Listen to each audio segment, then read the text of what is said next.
Vamos a comenzar, a seguir en este estudio del libro del Génesis.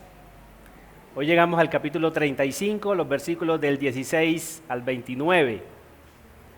Ya estamos culminando esta segunda parte del libro de la historia patriarcal. Y vamos a entrar entonces a la historia de José. José, todo lo que tiene que ver con José, aunque Jacob va a tener también ahí cierto protagonismo, pero ya como personaje secundario. Vamos a comenzar orando, por favor. Inclinen su rostro. Vamos a pedirle al Señor una vez más que nos asista con su gracia y con su misericordia. Padre eterno, agradecidos estamos contigo por tus bondades, por tu evangelio eterno, que es la persona de nuestro Señor y Rey Jesucristo. Padre, te suplicamos que abras nuestro entendimiento, que nos des cada día el deseo profundo e irresistible de buscar tu rostro en oración profunda, en un estudio serio, con un corazón abierto de tu santa palabra. Porque queremos parecernos más a tu Hijo, al varón perfecto. Queremos seguir avanzando, subiendo peldaños en santificación, en el conocimiento tuyo, solo para amarte más, solo para obedecerte de una manera más adecuada, más diligente. Por favor, reconocemos que sin ti nada podemos hacer. Reconocemos que necesitamos también de manera irremediable la ayuda de tu Santo Espíritu. Necesitamos desesperadamente tu ayuda, tu asistencia, tu poder sosteniéndonos para poder seguir avanzando, para seguir crucificando al viejo hombre que está habituado a deseos engañosos y ser renovados, ser fortalecidos en el nuevo hombre, en el hombre interior, por tu santo y bendito Espíritu. Por eso nos exponemos a tu palabra, por eso nos reunimos también, para que tú sigas obrando en nosotros y para ofrecerte una adoración de una mejor manera. Ayúdanos a entender cada día más este libro, el libro del Génesis, donde estamos viendo el principio de la creación y estamos en este momento viendo el principio de la creación de tu pueblo, donde iba a nacer el Mesías prometido, que iba a traer bendición a todas las familias de la tierra. Gracias pues te damos en Cristo Jesús. Amén. Vamos a abrir nuestra Biblia precisamente en el capítulo 35 del libro de Génesis, versículo 16.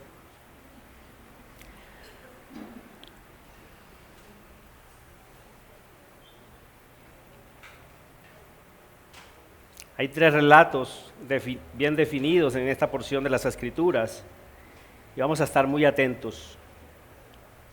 Dice así el versículo 16.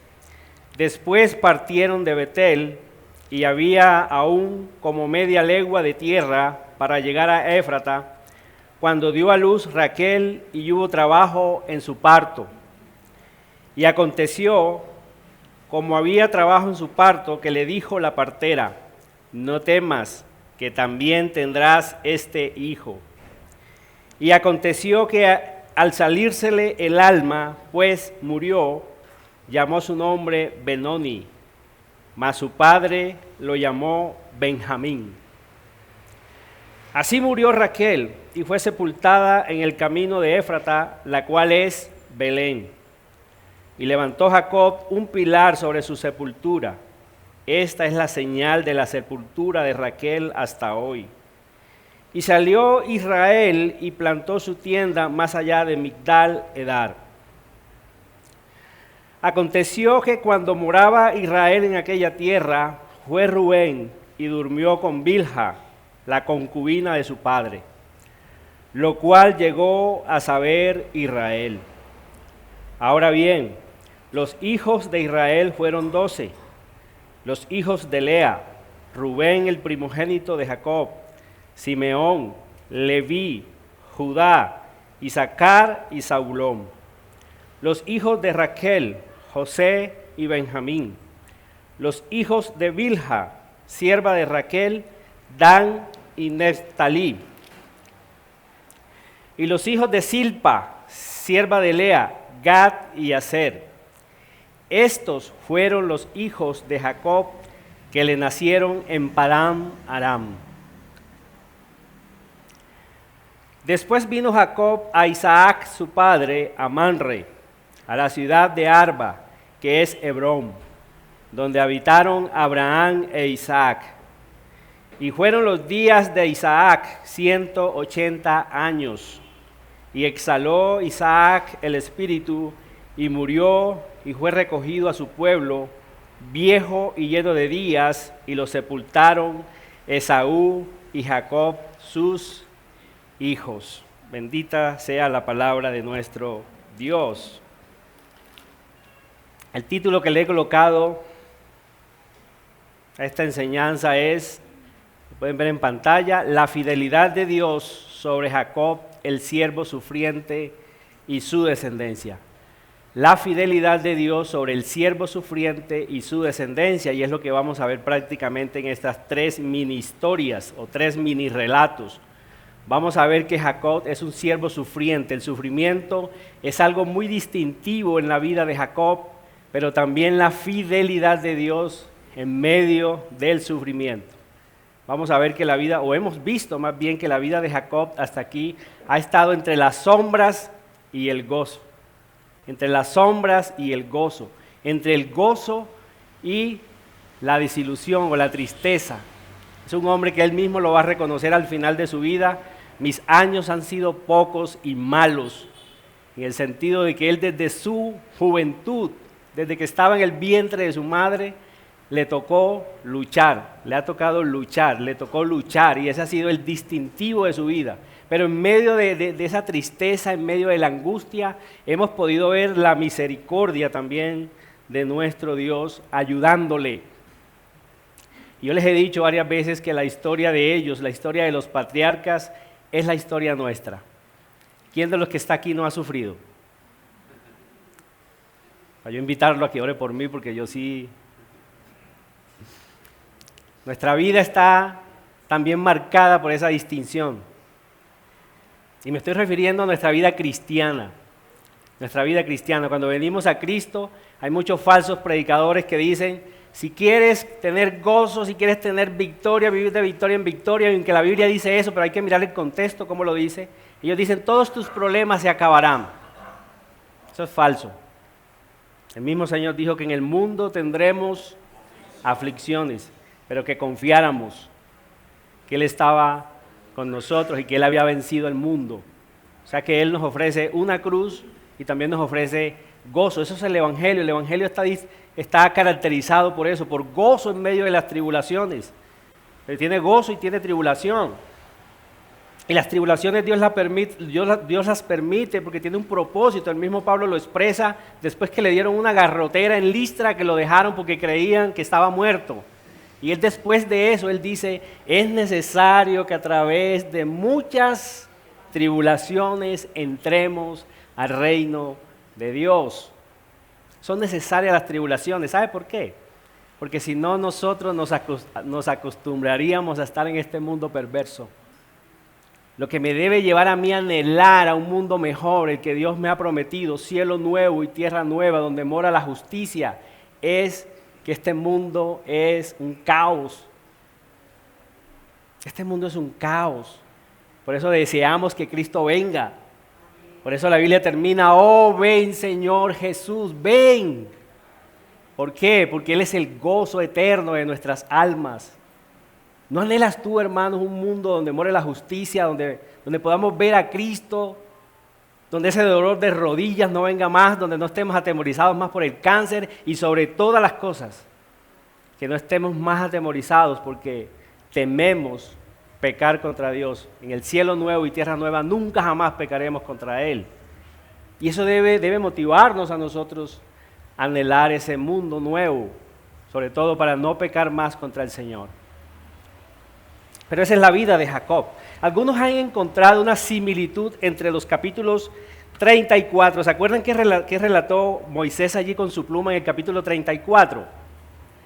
La violación de la única hija que tuvo Jacob, de Dina, ¿se acuerdan? Hija de Lea. Él tuvo solamente una hija, esa hija es violada en ese capítulo 34, y los hermanos de ella toman venganza contra esos hombres, y es un capítulo muy triste, es un capítulo muy oscuro, es el capítulo más oscuro que encontramos en el libro del Génesis. Inclusive, si notaron, Dios no se nombra ni siquiera una sola vez en esos versículos, tiene 31 versículos, y Dios no es nombrado ni siquiera una sola vez. Entonces, muchos han encontrado esa similitud que hay entre este capítulo, que es el más triste del Génesis, con el capítulo más triste de los Salmos. ¿Alguien lo recuerda cuál es el capítulo más triste de los Salmos? Lo predicamos acá una vez, bueno, no acá en la iglesia donde estábamos primero, pero hacíamos ese énfasis. Me acuerdo que el hermano Sidani Zapata lo predicó. El capítulo de los Salmos más triste que tiene la Biblia es el capítulo 88. El capítulo 88 del libro de los Salmos es el capítulo más triste que tienen los Salmos. El salmista aquí, en este caso es Emán Ezraíta, él comienza con un lamento desde que comienza el Salmo y termina con un lamento. Él no encuentra en todo el Salmo como la ayuda de Dios. Los Salmos se caracterizan precisamente por eso, porque generalmente comienzan con un lamento del salmista, pero en mitad del Salmo encuentra el reposo, encuentra la respuesta de Dios a su sufrimiento, y él termina en alabanza. Pero este salmo es totalmente distinto. Él comienza con un lamento y termina en tinieblas, literalmente. Pero inmediatamente comienza el Salmo 89, y el Salmo 89 es una luz en medio de ese camino, en medio de esas tinieblas que nos dejó el Salmo 88. Y comienza diciendo el Salmo 89, las misericordias de Jehová cantaré perpetuamente, de generación en generación haré notoria tu fidelidad con mi boca. Y ahí habla del pacto que Dios hizo con David, David el rey de Israel, David el hombre que iba a traer luz, iba a traer paz en medio de la nación. Pero ¿cómo termina el Salmo 89? Termina también en tristeza. El salmista, en este caso es Etán Ezraíta. Él ve que viene como que la cautividad de los hijos de Israel, ellos van a ser llevados cautivos a Babilonia, y él termina en el Salmo reclamándole a Dios, entre comillas, no es un reclamo airado, es un reclamo que él está haciendo al Señor. ¿Dónde están tus promesas, oh Dios? Estamos en tinieblas, estamos desolados. Es decir, el Salmo termina en tristeza como comenzó el Salmo 88. O sea, hay tristeza, hay luz, pero también hay tinieblas. Y es lo mismo que vamos a ver que estamos viendo. Moisés en su relato ha ordenado su libro en estos capítulos de tal manera que es casi igual. Hay mucha similitud, hay un paralelo. En el capítulo 34 vemos tinieblas. El capítulo 35, ¿cómo comienza? Con luz. Dijo Dios a Jacob, levántate y sube a Betel y quédate allí y haz allí un altar al Dios que te apareció cuando huías de tu hermano. Miren el versículo 6, por ejemplo, mire. Y llegó Jacob a Luz, que está en tierra de Canaán.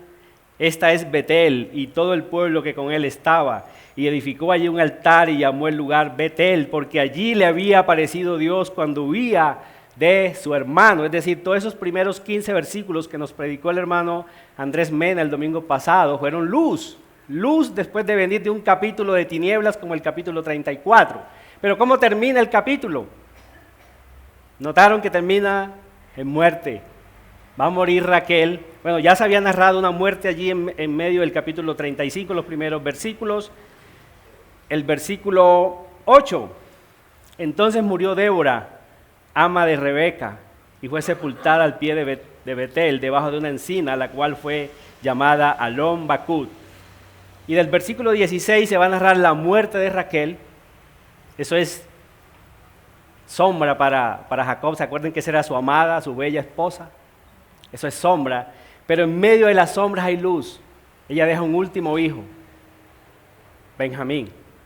Y con esto se va a completar la descendencia de Jacob, los 12 hijos de Jacob.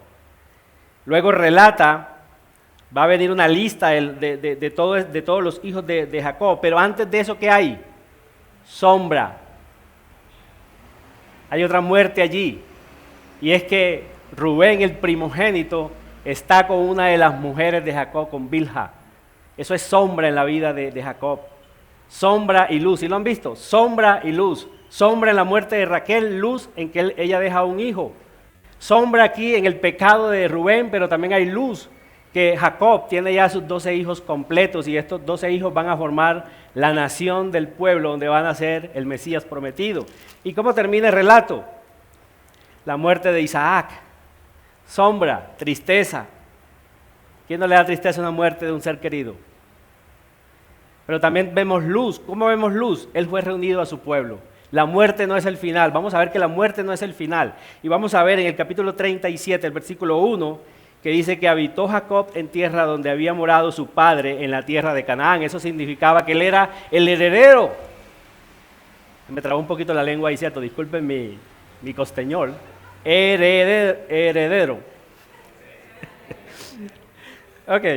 Pero ¿qué estamos viendo en estas tres escenas? Sombras y luz. Sombras y luz. Muerte y vida. Estamos viendo en este relato y eso es lo que vamos a ver.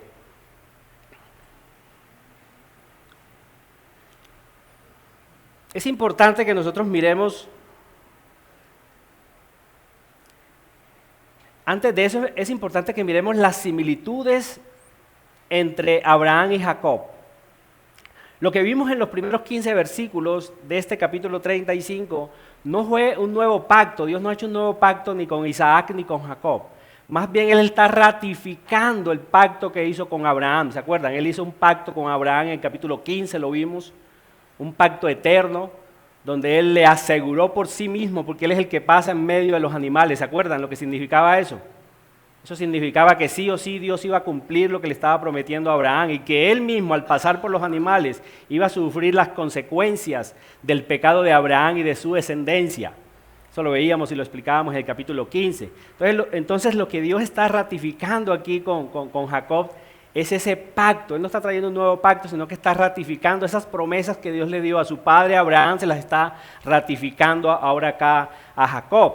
Y podemos ver varias similitudes, por ejemplo, sus nombres, los nombres de los dos fueron cambiados. ¿Se acuerdan cómo se llamaba Abraham antes de ser Abraham? Se llamaba Abram, ¿cierto? Abram, y Dios le cambió el nombre por Abraham, que significa padre enaltecido, padre de muchedumbres. Jacob, ¿qué significa el nombre de Jacob? Usurpador, tramposo, y Dios se lo cambia por Israel. Entonces, bueno, ahí también dije Israel. Ok, entonces vemos esa similitud como en primer lugar. En segundo lugar, Dios se le aparece a ambos y se les aparece a ambos con el mismo nombre, el Shaddai. ¿Saben qué significa el Shaddai? Díganlo duro, estamos en una clase. El Dios Todopoderoso, a los dos se les aparece con el mismo nombre. Yo soy el Dios Todopoderoso, es decir, tú puedes confiar, Abraham, tú puedes confiar, Jacob, en lo que yo te estoy prometiendo, lo voy a cumplir. No puedes dudar en ningún momento, es decir, yo tengo todo el poder. Yo, a diferencia de un político mentiroso que no sabe ni dónde está parado, yo sí puedo prometer y cumplir porque yo tengo el poder para cumplir lo que prometo. ¿Quiénes creen en políticos aquí? Promesas, tan solo promesas se quedan. Ok, a los dos se les promete una descendencia numerosa que sería como las estrellas del mar, como las estrellas que están en el cielo, o como la arena que está en el mar. Y de los dos se les dice que de su descendencia surgirían reyes, y Dios va a cumplir eso. Va a levantar un rey de su descendencia, un rey prominente como es David. Y también de ese rey va a venir el verdadero rey, el Señor de señores y Rey de reyes, nuestro Señor Jesucristo. Como número 4, los dos reciben las bendiciones. Ambos tienen también una teofanía, que es una aparición de Dios. Ambos la tienen. Número 5, a los dos se les dice que crezcan y se multipliquen. Entonces eso es una ratificación, hermanos, de lo que podemos nosotros mirar, que es una ratificación. Dios le está ratificando el pacto que hizo con Abraham, se lo está ratificando a Jacob. Sin embargo, ese júbilo de esa bendición, como les dije ya, los primeros 15 versículos de ese capítulo 35, que comienzan con mucho júbilo espiritual, fue seguido por 3 tragedias familiares que a la vez repiten ese mismo ciclo de tristeza y bendición que vemos en el capítulo 34, tristeza, y los primeros 15 versículos del capítulo 35, gozo y bendición. Entonces se repite como que la historia. Entonces el bosquejo es sencillo, el mismo texto lo da. Son 3 escenas, hagan de cuenta que el telón está abajo, va a subir el telón y la primera escena va a aparecer la muerte de Raquel y nacimiento de Benjamín. Va a bajar el telón, va a volver a subir y va a aparecer en la segunda escena la muerte de Rubén a la primogenitura. Hay una muerte allí también, una muerte a la primogenitura de Rubén, que era el mayor, pero también vamos a ver la luz en la descendencia de Jacob completada. Número 3, vamos a ver también, va a subir el telón, y vamos a ver la tercera escena, la muerte de Isaac, y vamos a ver la reunión con su pueblo y que Jacob viene a ocupar ese lugar que deja su padre. Entonces vamos con el primer encabezado, la muerte y nacimiento de Benjamín. Miren cómo dice nuestro relato. Dice que partieron de Betel, versículo 16, y había allí como media legua. Una legua más o menos eran 4,5 kilómetros, media legua era más o menos 2 kilómetros. O sea, dice que había como media legua, es decir, como 2 kilómetros de tierra para llegar a Éfrata cuando dio a luz Raquel y hubo trabajo en su parto. Las mujeres pueden responder aquí, ¿cierto? ¿Qué significa eso de tener trabajo en su parto? Ustedes lo podrían explicar mejor que yo, ¿cierto? Un parto difícil. No sabemos si Benjamín era que era muy cabezón, muy grande. El texto no lo dice. Pero hubo trabajo. Hay mujeres hoy día, mi esposa creo que es una de ellas, que tienen la bendición de que, bueno, hoy día se hacen las cesáreas y pueden sacar a un bebé cuando las mujeres, hay mujeres que son muy estrechas, su útero no dilata, y eso es, en esa época era una tragedia, ¿cierto? No había la capacidad médica que hay hoy. Eso significa que hubo trabajo en su parto, un parto difícil. Dice el versículo 17, y aconteció como había trabajo en su parto, que le dijo la partera, no temas, que también tendrás este hijo, un consuelo allí de la partera, dándole ánimo en medio de este sufrimiento que veía de Raquel. Pero el versículo 18 dice que aconteció que al salírsele el alma, pues murió, llamó su nombre Benoni, significa hijo de mi tristeza, hijo de mi pena. Hijo de mi tristeza, hijo de mi pena. Eso es lo que el nombre que ella le quiso colocar a ese hijo. Benoni, es decir, tristeza. Tristeza, ven para acá. Pena, ven para acá. Eso es lo que significaba el nombre de Benoni. Ella lo colocó en el sentido de que ella estaba sufriendo. Y mire que sufrió tanto que muere en ese parto difícil.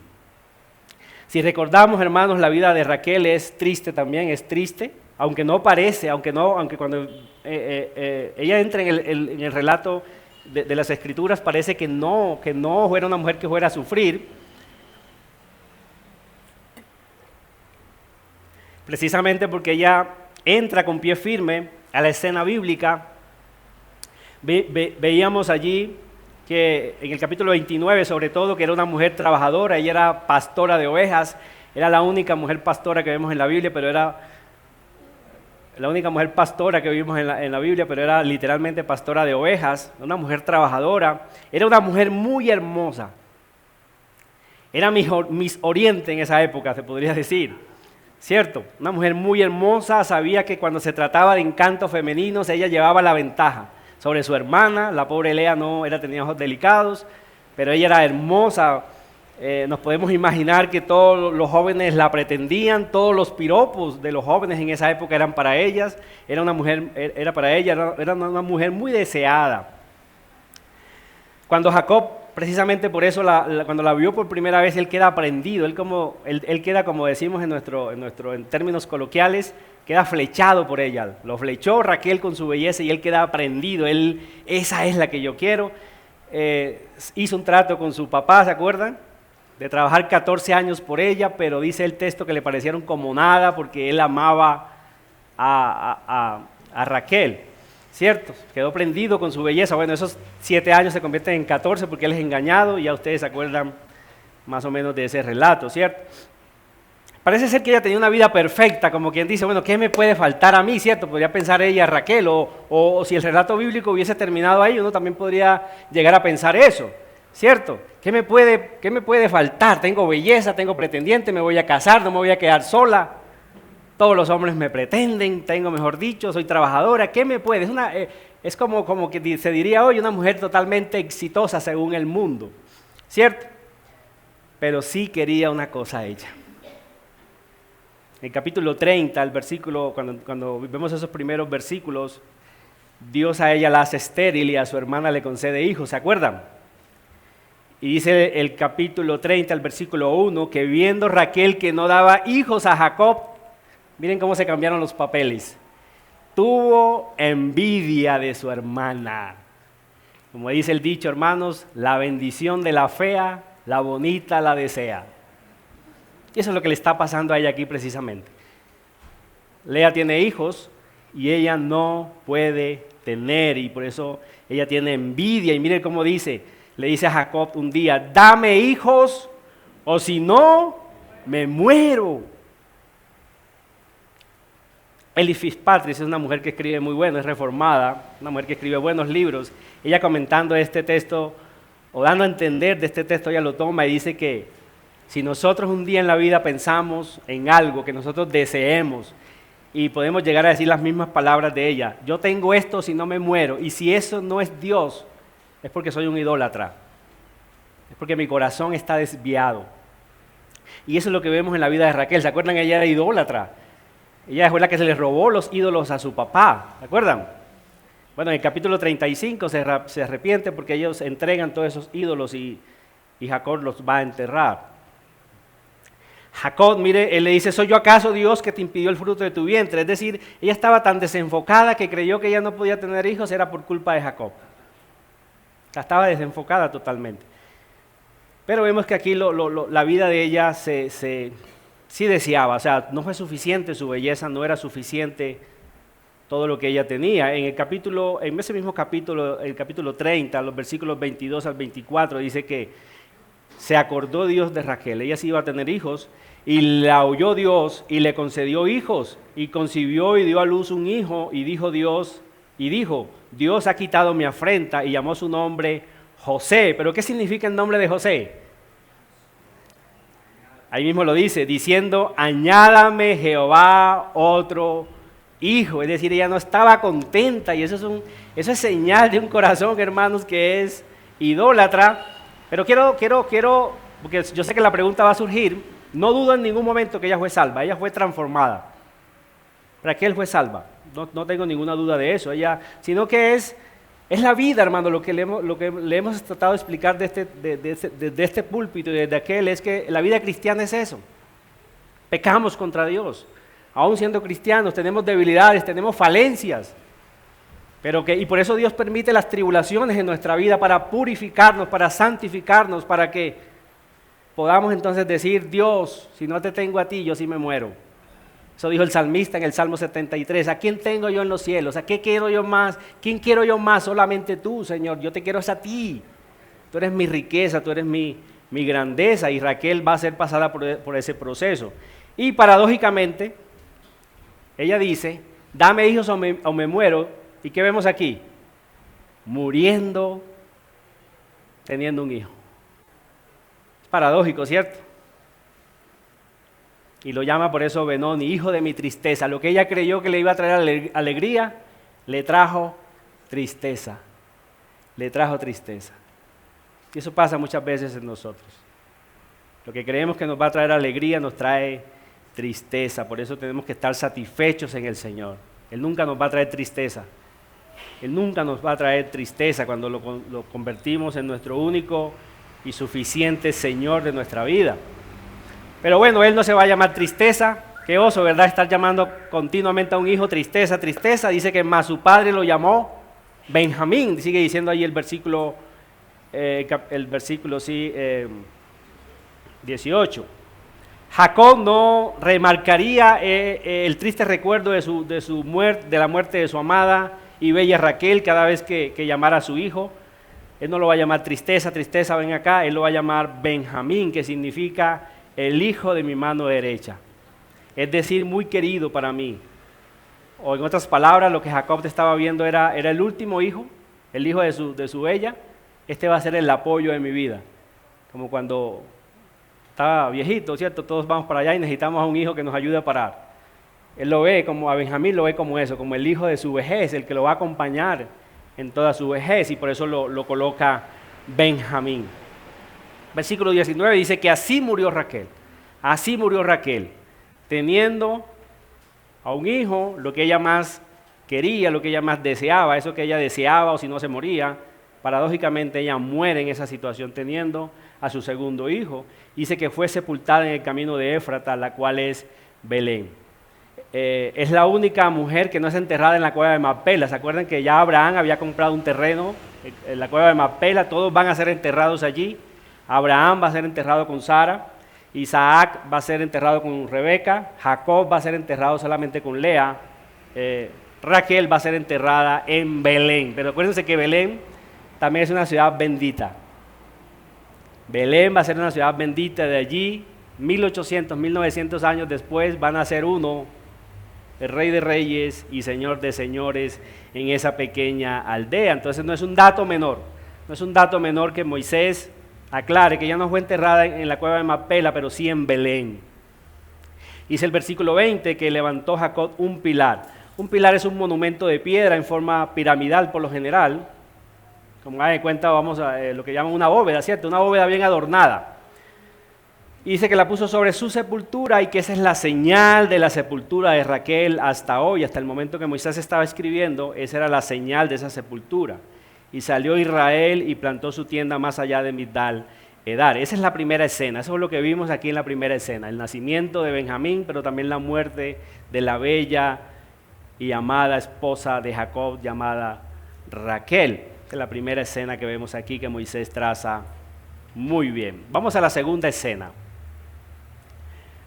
La segunda escena es la muerte de Rubén a la primogenitura y la descendencia de Jacob. Es otra muerte que vemos aquí. Son tres relatos, tres muertes, tres victorias. Tres tristezas, tres alegrías. Es lo que estamos viendo aquí. Son tres escenas. Sube el telón, baja el telón y eso es lo que estamos viendo. El versículo 22. Miren la tristeza para Jacob. Aconteció que cuando moraba Israel en aquella tierra, fue Rubén y durmió con Bilha, la concubina de su padre, lo cual llegó a saber Israel. Es un dato triste. Su hijo, su primogénito, va y duerme con Bilha, que era una de sus concubinas. ¿Se acuerdan que Bilha era la sierva precisamente de Raquel, la que acaba de morir? Qué dolorosa aflicción para Jacob, hermanos. Tuvo que haber sido este pecado de Rubén. Su propio hijo estuvo con una de sus mujeres. Algunos interpretan que esto que vemos aquí, este pecado de Rubén, es posiblemente el intento de Rubén de evitar que ante la muerte de Raquel, que era la favorita de Jacob, era la bella, la que él amaba, entonces Bilha venga a ocupar ese lugar de Raquel en el corazón de Jacob. Entonces él haciendo este acto, obviamente ya Jacob no iba a dormir nunca más con Bilha, él no iba a dormir más con ella. Dice que allí que él lo supo. Y eso es algo que también va a traer tristeza para Jacob. Más adelante, cuando Dios introduce la ley al pueblo, a este pueblo que va a descender de ellos, en el Levítico capítulo 18, versículo 8 dice: la desnudez de la mujer de tu padre no descubrirás, y es la desnudez de tu padre. Y eso hace un eco a lo que vio, ¿se acuerdan? Lo que vio Can con Noé. Aquí lo está diciendo que dormir con la mujer de mi papá es lo mismo. Es lo mismo, es ver la desnudez del padre, es un acto que va a ser bochornoso, es un acto que va a ser condenable. Tan condenable que en Levíticos 20:11 Moisés va a aclarar allí en la ley que va a ser castigado con la pena de muerte. Dice el Levítico capítulo 20, versículo 11, dice: cualquiera que yaciere con la mujer de su padre, la desnudez de su padre descubrió. Ambos han de ser muertos, su sangre será sobre ellos. Entonces era un acto repugnable delante de los ojos de Dios. ¿Se acuerdan que ese mismo acto lo vemos en el Nuevo Testamento? En la iglesia a los Corintios, en la primera carta, en el capítulo 5, allí se relata, ¿cierto? Pablo condena también ese pecado horrible. Ustedes debían de sentir vergüenza. Un hombre de allí entre ustedes que se dice ser cristiano tiene la mujer de su propio padre. Hace rato debían de haber expulsado a ese perverso entre vosotros. ¿Se acuerdan? Entonces es un pecado repudiable. Este acto obviamente va a ser castigado por Jacob. Ahí el texto dice que él lo supo. Y en la profecía que vamos a ver en el capítulo 49, del versículo 1 al 4, él va a dictar la sentencia contra Rubén. Esto no se va a quedar así. Y por eso le coloqué a esta parte, a esta escena, le coloqué la muerte de Rubén a la primogenitura. Él con ese acto, él muere a los derechos de la primogenitura. Entonces es básicamente también otra muerte que vamos a ver allí.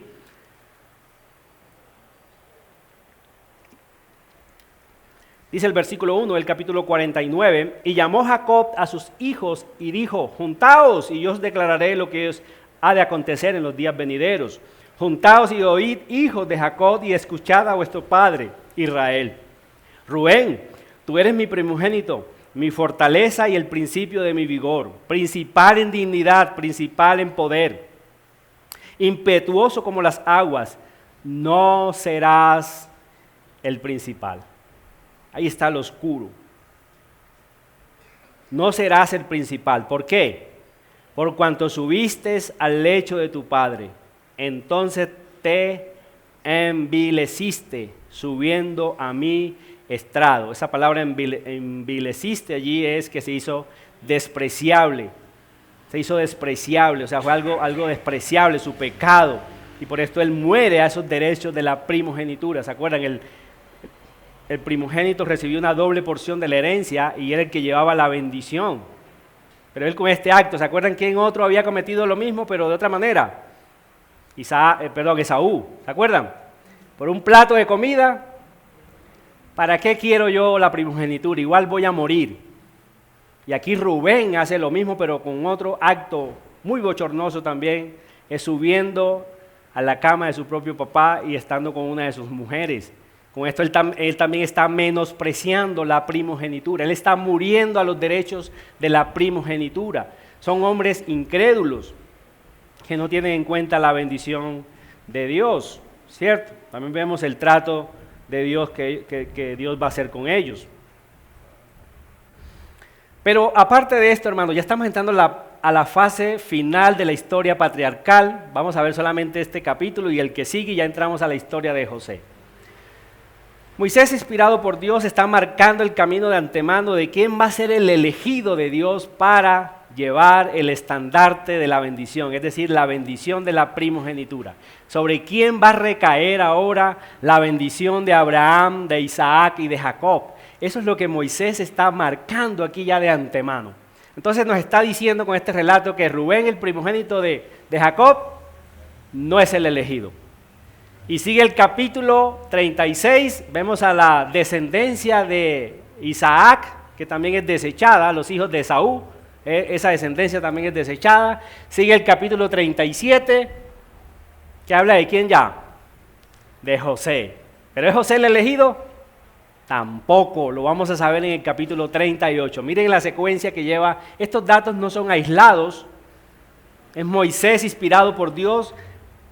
Y cuando vemos la inspiración de Dios, cada relato quedó en el lugar que debió haber quedado. Todo lo que Dios quiso exactamente con su palabra es inspirada de manera verbal, de manera plenaria, y eso es lo que Moisés de antemano nos está marcando aquí. Rubén no va a ser el elegido.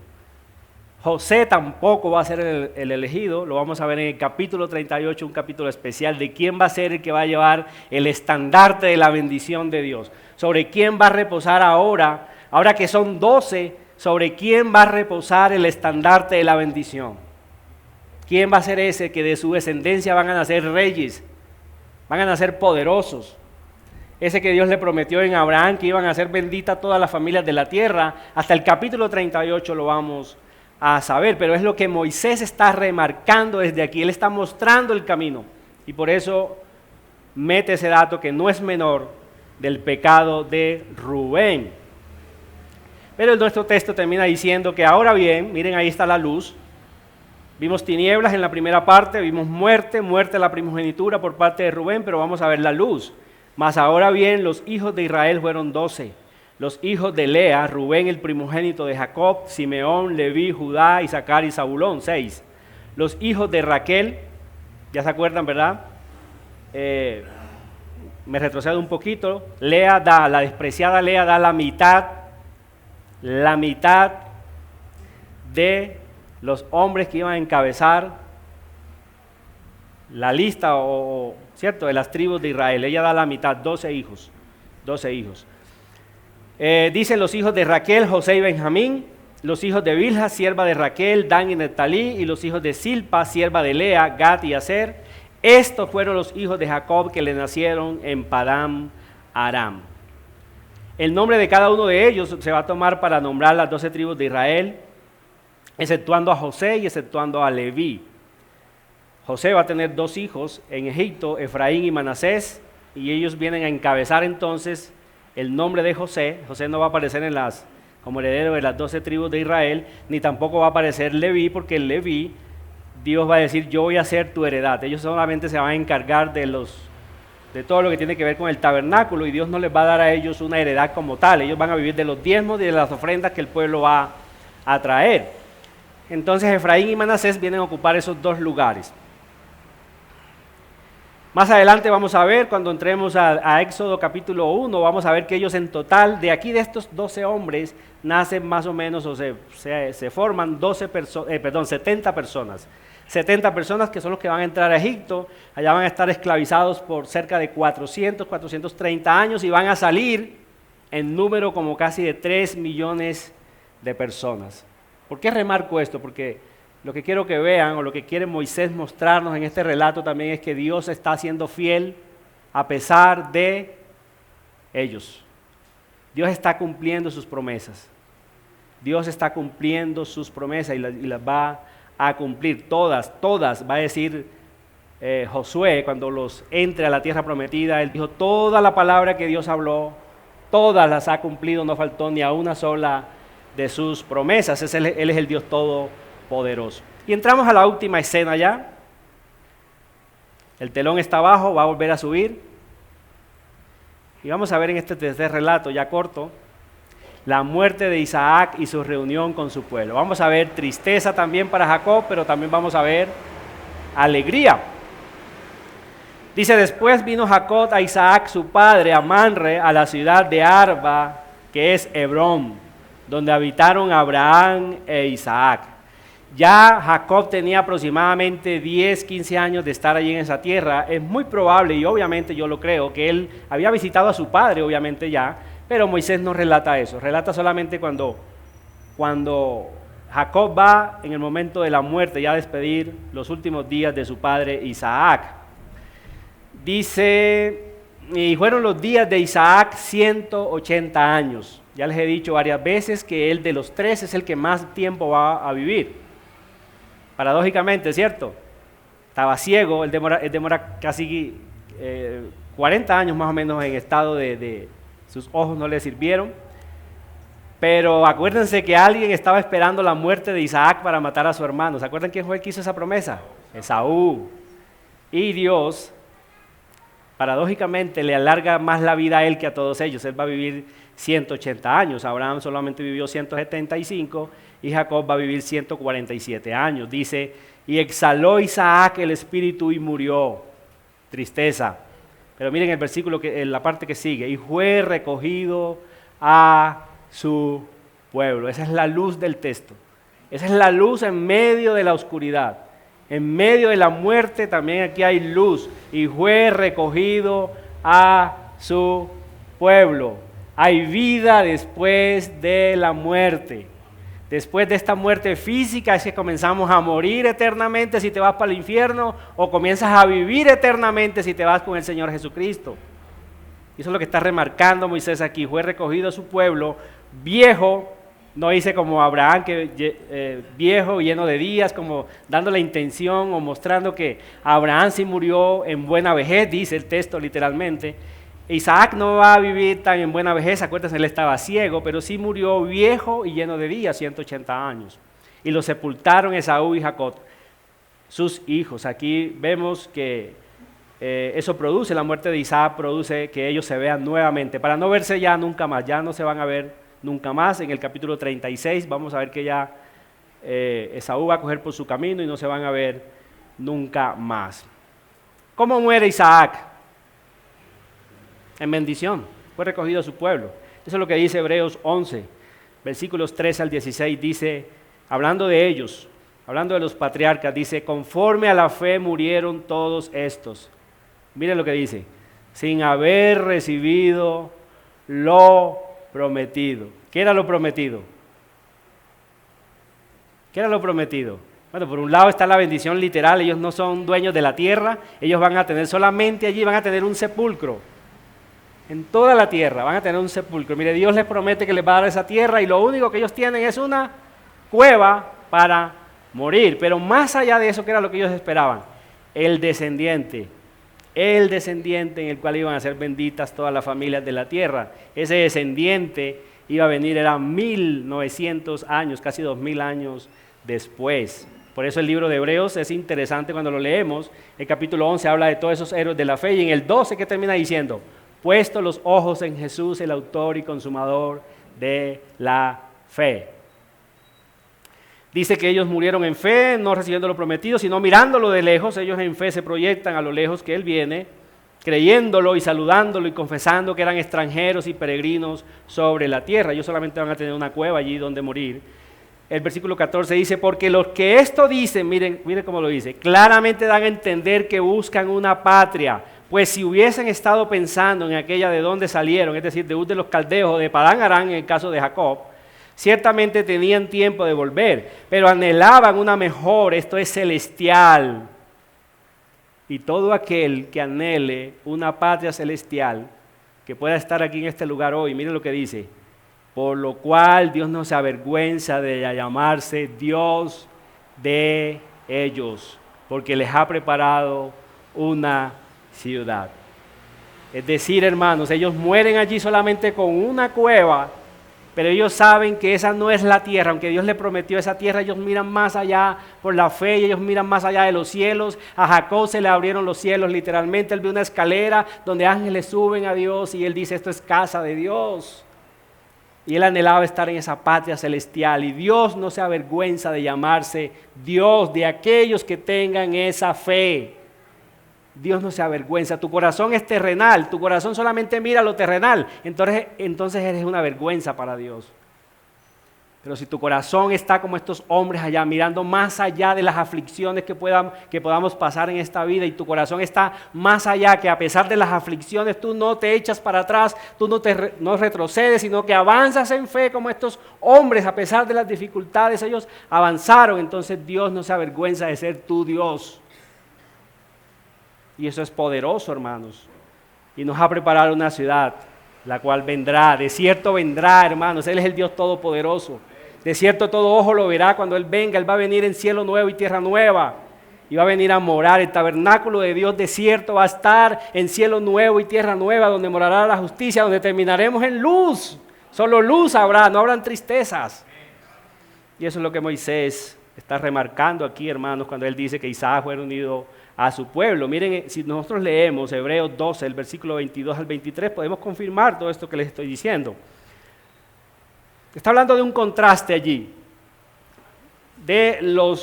Está hablando, el escritor santo está hablando de ese contraste de los que se acercaron al monte cuando Moisés les estaba dando la ley, o de los que se pueden acercar, y esto es importante que lo entendamos, los que actualmente creen que se van a acercar a Israel porque Israel es el pueblo de Dios, están equivocados.